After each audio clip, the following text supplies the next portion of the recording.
Halo semua, kami mahasiswi FKIP UHAMKA dengan dosen pengampu Bu Nur Afni MPD, Universitas Muhammadiyah, Profesor Dr. Hamka dan Fakultas Keguruan dan Ilmu Pendidikan.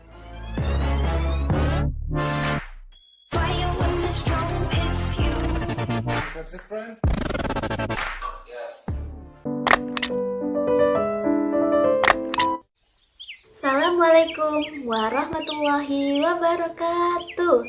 Halo anak-anak di rumah, apa kabar?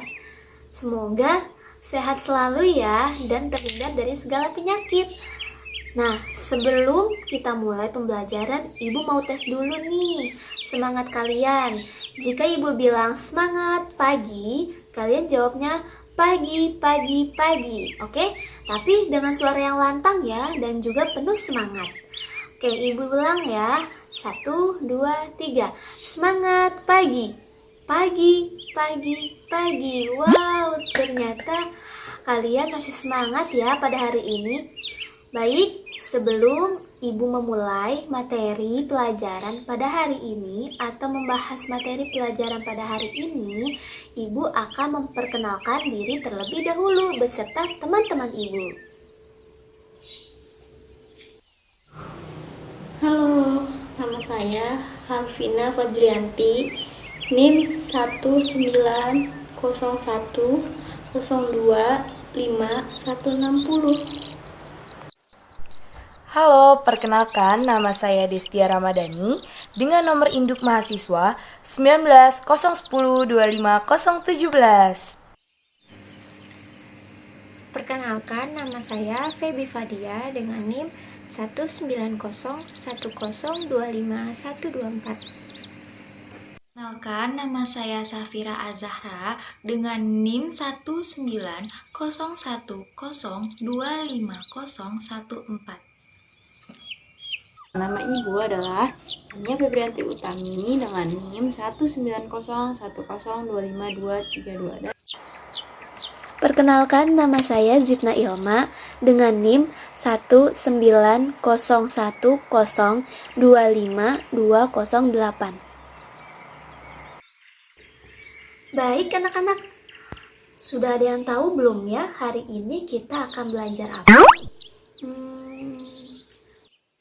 Nah, kita hari ini akan belajar mengenai perjuangan pahlawan di Ponorogo. Nah, anak-anak, salah satu tokoh pada zaman Kesultanan Islam yang sangat terkenal akan keberaniannya melawan penjajah Belanda yaitu, ada yang tahu siapa?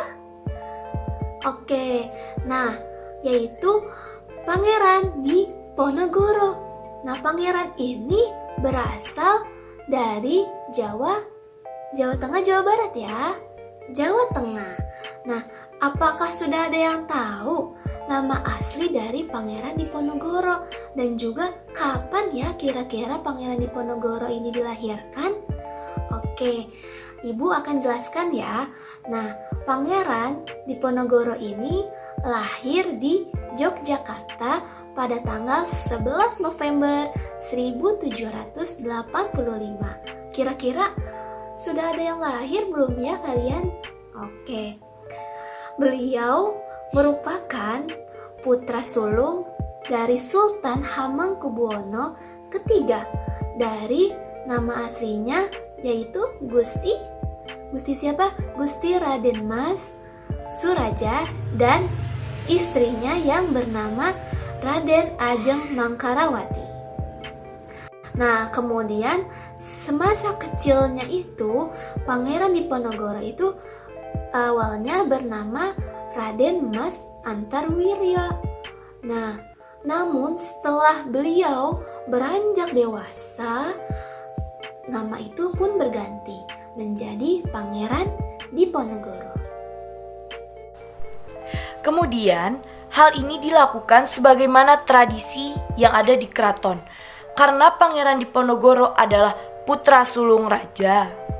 Jadi pada masa kanak-kanak dan remajanya, Pangeran Diponegoro ini banyak menghabiskan waktunya di luar istana. Tepatnya itu di salah satu desa, namanya adalah Desa Tegalrejo.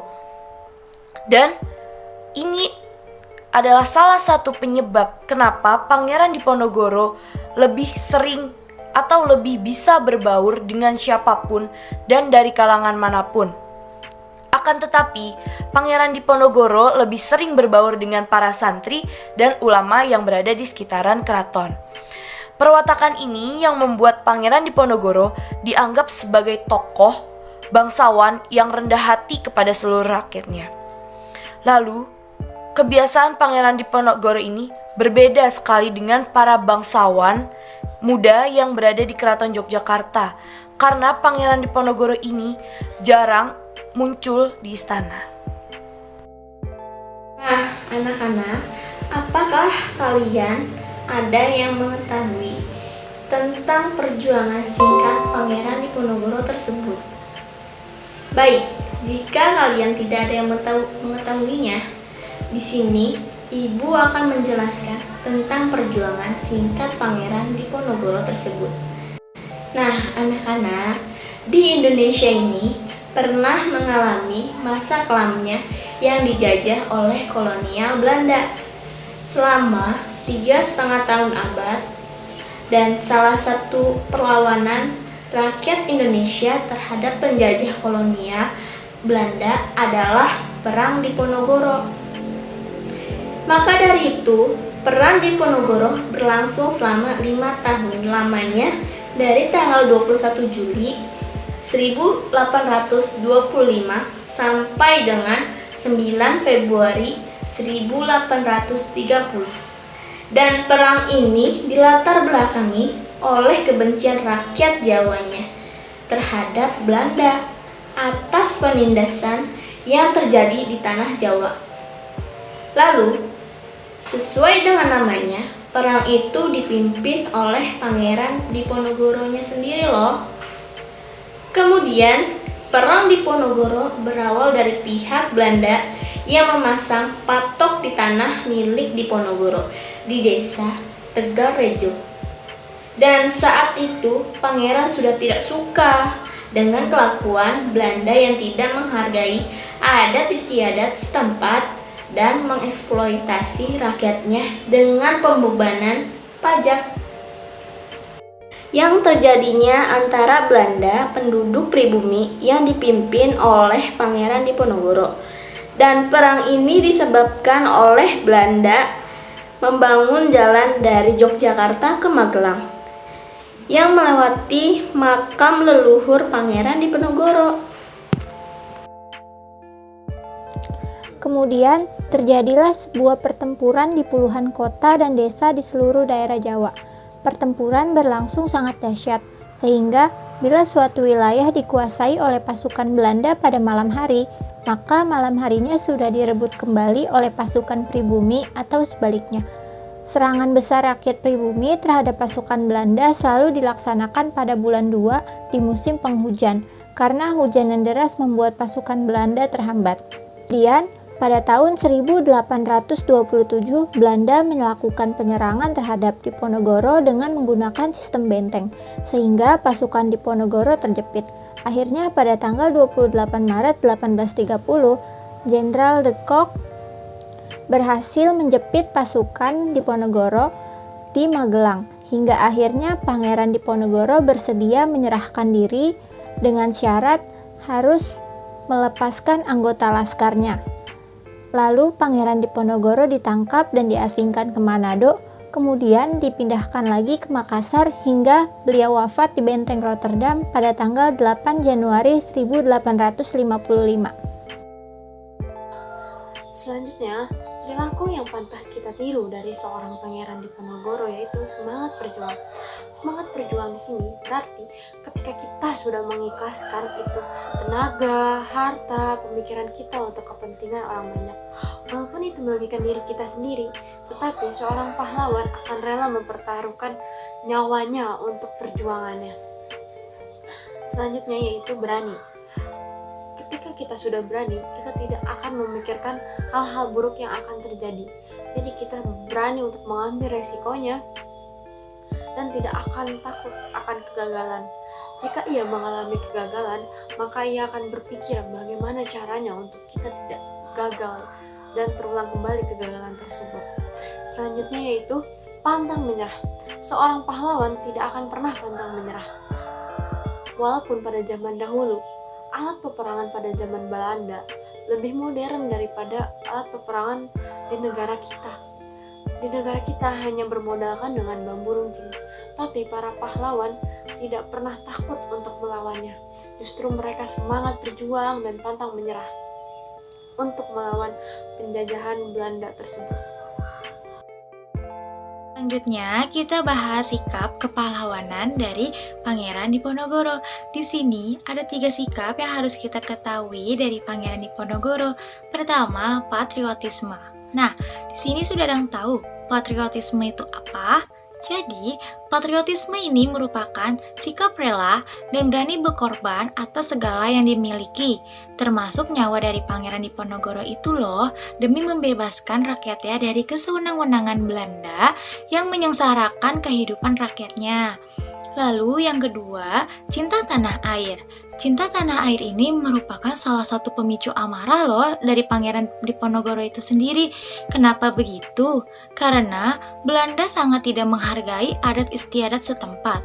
Kemarahan ini memunculkan sebuah tekad untuk Belanda demi tegaknya kehormatan tanah air. Lalu yang ketiga, ada satria. Nah, satria ini merupakan seseorang yang baik dari budi pekertinya dan perilakunya. Tak hanya itu, Pangeran Diponegoro merupakan seseorang yang gagah berani, jujur, dan suka menolong. Nah, dari beberapa penjelasan materi tadi, di sini Ibu ingin menayangkan salah satu contoh video dari perjuangan singkat Pangeran Diponegoro. Nah, anak-anak, jangan lupa tonton video ini dengan baik-baik dan disimak baik-baik juga ya. Yuk, langsung saja kita tonton videonya.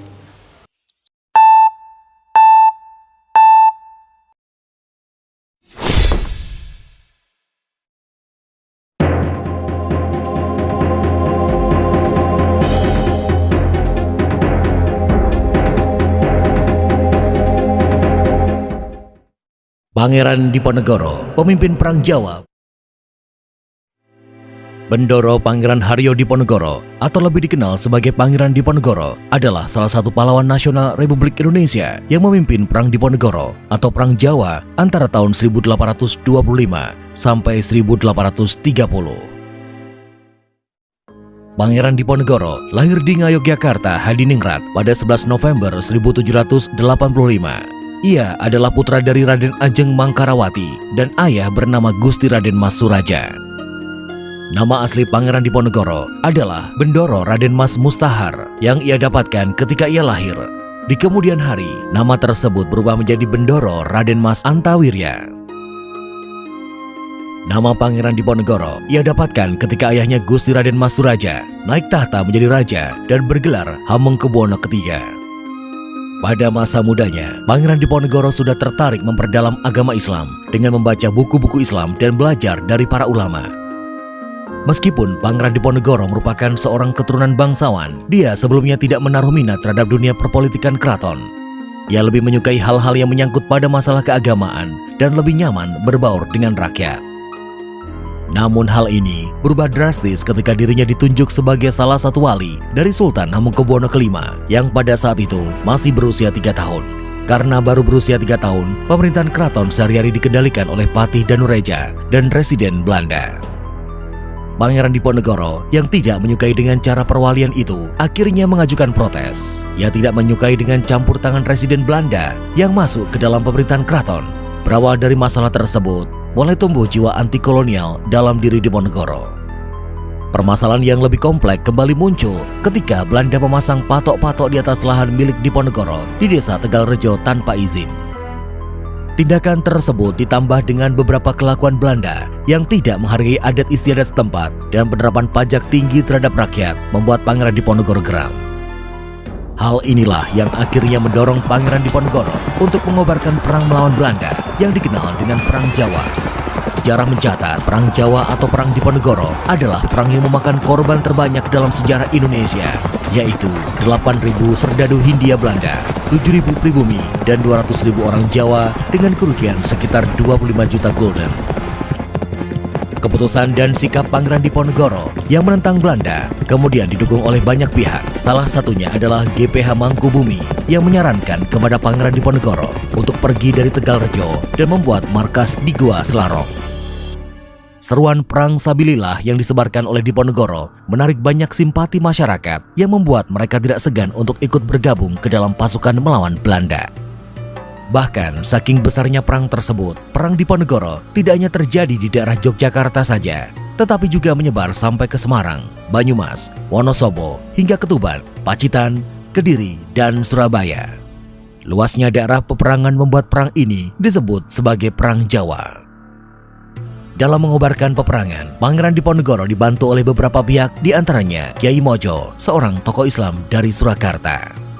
Hubungannya dengan Pangeran Diponegoro tidak hanya sebatas ulama dan muridnya saja, tetapi Kiai Mojo juga mempunyai hubungan kekerabatan dengan Diponegoro. Ibu dari Kiai Mojo, yaitu Raden Ajeng Mursila, merupakan saudara perempuan Hamengkubuwono III yang tidak lain adalah ayah Pangeran Diponegoro. Peran Kiai Mojo dalam Perang Diponegoro sangatlah besar. Ia berhasil merekrut banyak sekali kiai di desa, para syekh, pejabat-pejabat urusan agama, guru-guru ngaji, dan juga puluhan ulama yang tersebar dari Bagelen, Kedu, Mataram, Pajang, Madiun, Ponorogo, dan lain-lain. Pengikut-pengikut tersebut tidak hanya setia, namun mereka juga mempunyai semangat juang untuk melepaskan diri dari penjajahan. Tokoh lain yang terkenal mendukung Diponegoro adalah Sentot Prawirodirjo yang dikenal juga sebagai Sentot Ali Basya. Ia adalah salah satu senopati yang berhasil memukul mundur tentara Solowijen di Progo Timur pada 5 September 1828. Tidak lama setelah bergabung ke dalam pasukan, ia berhasil memenangi peperangan di Begelen dan Banyumas. Pada waktu itu, usia Sentot masih 20 tahun. Dalam menghadapi Belanda, Pangeran Diponegoro membagi pasukannya ke dalam beberapa batalion dan menggunakan taktik perang gerilya yang selalu berpindah-pindah. Hal ini mereka lakukan untuk menghindari penyergapan oleh musuh. Markasnya di Selarong seringkali kosong ketika pasukan Belanda menyerang lokasi. Sang pangeran dan pasukannya baru kembali ke Selarong setelah pasukan Belanda pergi meninggalkan Selarong. Akibat penerapan strategi perang gerilya yang dilakukan oleh pasukan Diponegoro, pasukan Belanda mendapatkan banyak kesulitan dan putus asa. Ditambah lagi dengan para panglima Diponegoro yang lebih sering melakukan serangan besar-besaran pada musim penghujan, membuat tentara Belanda yang tidak mengenal medan perang lari kocar-kacir. Berkat dukungan dari rakyat, pasukan Diponegoro mendapatkan banyak keuntungan, antara lain mendapatkan pasokan logistik dan dapat dengan mudah memindah-mindahkan markasnya. Berbagai kesulitan tersebut akhirnya mendorong Belanda untuk mengirimkan beberapa jenderal ke Jawa, seperti Jenderal de Kock, Jenderal Van Gien, Jenderal Holzman, dan Jenderal Bischoff. Namun sejumlah jenderal tersebut belum cukup untuk bisa memadamkan perang Diponegoro, sehingga memaksa Belanda untuk melakukan gencatan senjata. Masa gencatan senjata selain digunakan untuk melakukan konsolidasi, juga digunakan oleh pasukan Diponegoro untuk menyebarkan mata-mata ke penjajah Belanda. Hal ini berguna agar mereka mendapatkan informasi tentang langkah-langkah yang akan dilakukan oleh lawan dan memikirkan cara untuk menghadapinya. Sayangnya, masa gencatan senjata juga digunakan oleh Belanda untuk menekan keluarga keraton agar mau menyerahkan Pangeran Diponegoro dengan memberikan imbalan tertentu. Namun ternyata keluarga keraton tidak tertarik dengan penawaran Belanda. Hal ini membuat Belanda banting setir dengan membuat sayembara kepada rakyat dengan menjanjikan mereka uang sejumlah 50.000 gulden bagi siapa saja yang berhasil menangkap Pangeran Diponegoro. Hasil yang sama pun didapatkan oleh Belanda. Rakyat tidak tertarik untuk menyerahkan pemimpin mereka apapun imbalannya. Akan tetapi memasuki tahun 1829, pasukan Diponegoro mengalami kesulitan besar setelah Belanda melancarkan taktik benteng Stelsel. Taktik benteng Stelsel adalah taktik anti perang gerilya dengan menempatkan kawat-kawat berduri di daerah-daerah yang dikuasai oleh Belanda. Hal ini mereka lakukan untuk membatasi ruang gerak pasukan Diponegoro. Alhasil, Taktik buatan Jenderal de Kock tersebut membuat batalion-batalion pasukan Diponegoro kerepotan dan satu persatu menyerah. Setelah terpisah dari Pangeran Diponegoro akibat taktik stelsel, selain itu juga atas pertimbangan setelah melihat banyaknya rakyat yang menjadi korban dan kondisi perekonomian rakyat yang memburuk, sehingga menurut Sentot perang tidak memungkinkan lagi untuk diteruskan. Akhirnya, Sentot Prawirodirjo memilih menyerah pada 16 Oktober 1829. Setelah perang Diponegoro berakhir, Sentot sempat terlibat bertempur membantu Belanda melawan kaum Padri di Minangkabau. Hal ini terjadi karena Belanda melakukan taktik adu domba, yaitu menipu Sentot dengan janji palsu, pemberian tanah untuk berdakwah di Minangkabau, dan memberi informasi fitnah tentang kaum Padri. Namun peperangan itu tidak berlangsung lama karena Sentot langsung menyadari bahwa ia telah diadu domba oleh Belanda, dan akhirnya memilih untuk membantu kaum Padri dalam memerangi Belanda. Sedangkan Kiai Mojo beserta pengikutnya ditangkap oleh Belanda di wilayah Melangi, Sleman pada 12 November 1828. Ia beserta tokoh-tokoh berpengaruh lainnya diasingkan ke Tondano, Minahasa, Sulawesi Utara. Sedangkan para pengikutnya dilepaskan sesuai dengan permintaan Kiai Mojo. Di sisi lain, pasukan Diponegoro yang masih bertahan semakin terdesak dengan penangkapan istri Diponegoro, Raden Ajeng Ratnaningsih dan putranya pada 14 Oktober 1829. Melihat kondisi pasukannya yang tersudut, membuat Pangeran Diponegoro menerima ajakan perundingan yang diusulkan oleh Jenderal de Kock pada 16 Februari 1830. Pada hari tersebut, Pangeran Diponegoro bertemu dengan utusan Jenderal de Kock, yaitu Kolonel Jean Baptiste Clarence. Selama pertemuan berlangsung, tidak ada kesepakatan yang terjadi di antara kedua belah pihak. Hingga akhirnya, Pangeran Diponegoro meminta untuk bertemu langsung dengan Jenderal de Kock di Menoreh. Pada 21 Februari 1830, dengan diiringi semangat yang diberikan oleh 700 pengikutnya, Pangeran Diponegoro bertemu dengan de Kock. Namun pertemuan ini tidak menghasilkan keputusan politik. 1 bulan kemudian, pada hari Minggu 28 Maret 1830, Pangeran Diponegoro melakukan pertemuan kembali dengan Jenderal de Kock di Magelang. Namun Belanda menunjukkan watak asli jelasnya. Jenderal de Kock sudah mempersiapkan pasukannya untuk menangkap Pangeran Diponegoro beserta pasukannya. Pangeran Diponegoro tertangkap dan memilih menyerah dengan syarat anggotanya yang ditangkap harus dibebaskan. Pangeran Diponegoro pun dibawa ke Semarang, setelah itu diasingkan ke Batavia. Terakhir, Pangeran Diponegoro dipindahkan ke Makassar pada 1834 dan menetap di pengasingan hingga akhir hayatnya pada 8 Agustus 1855 di Benteng Rotterdam. Atas perjuangannya melawan Belanda, pemerintah Indonesia memberikan penghormatan kepada Pangeran Diponegoro gelar Pahlawan Nasional pada 6 November 1973. Pemerintah juga menerbitkan uang cetak bergambar Pangeran Diponegoro pada uang kertas nilai Rp100 pada 1952 dan uang kertas nilai Rp1.000 pada tahun 1975. Nama Pangeran Diponegoro juga banyak digunakan sebagai nama jalan baik di kota besar maupun di kota kecil. Bahkan Pangeran Diponegoro juga dijadikan sebagai nama universitas di Semarang, yaitu Universitas Diponegoro. Baik, sebelum mengakhiri materi pembelajaran pada hari ini, apakah ada yang ingin bertanya atau belum paham?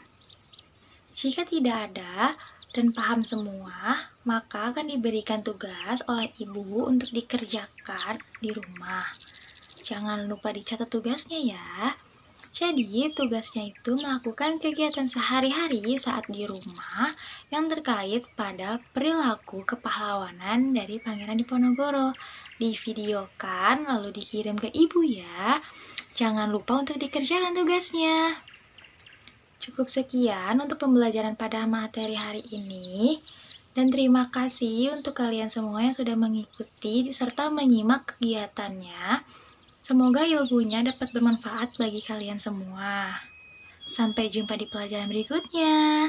Dan selalu ingat ya, jaga kesehatan. Wassalamualaikum warahmatullahi wabarakatuh.